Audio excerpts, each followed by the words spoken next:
Technologies Dagupan Campus. This is Marius second year Bravo, and I will discuss the application of UNCLOS to the maritime claims of the claimants to the South China Sea. The South China Sea is the most geopolitical significant maritime regions, with overlapping territorial and maritime claims involving multiple nations, include China, the Philippines, Vietnam, Malaysia, and Brunei. At the heart of disputes, the United Nations Convention of the Lower Sea, or UNCLOS, an international treaty that established legal frameworks for maritime boundaries, resources management, and dispute resolutions. Adopted in 1982 and enforced on 1994, UNCLOS defined maritime zones such as territorial waters, exclusive economic zone, or EEZ, in the high seas. It served as the primary legal basis for national asserting their maritime rights in the South China Sea. This presentation examines the central role of UNCLOS in addressing South China Sea disputes. The basis of the China's claims, the challenge of implementing international maritime law. It highlights the significance of legal frameworks in managing maritime conflicts. It emphasizes the needs of peaceful and diplomatic solutions to ensure regional stability and adherence to international.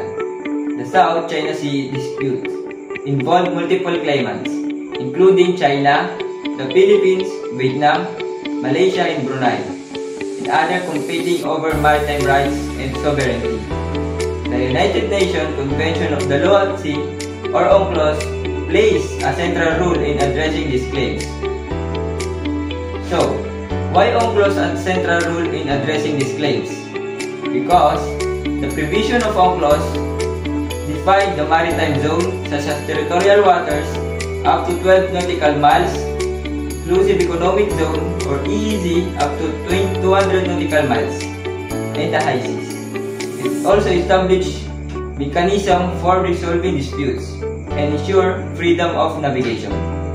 The Vietnam, Malaysia, and Brunei also rely on UNCLOS to assert their maritime rights.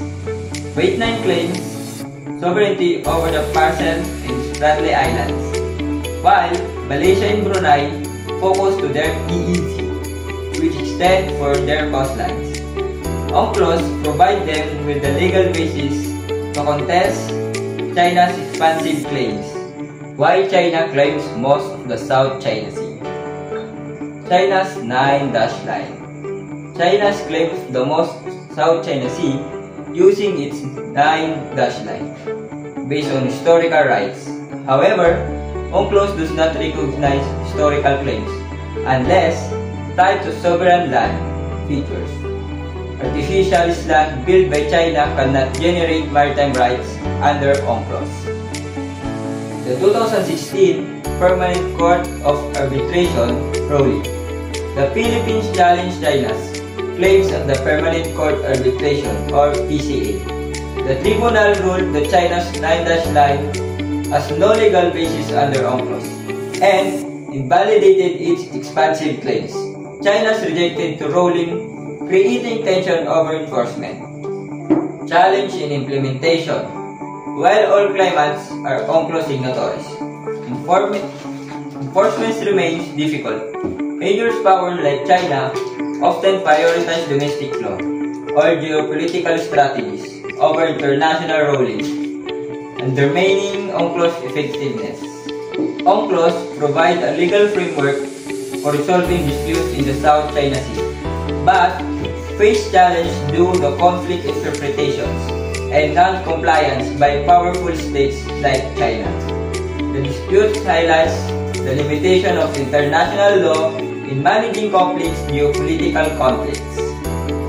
As a maritime student, I believe that finding peaceful and sustainable solutions to the South China Sea disputes requirements commitment to international law, respect for UNCLOS, and willingness to engage constructive dialogue among claimants.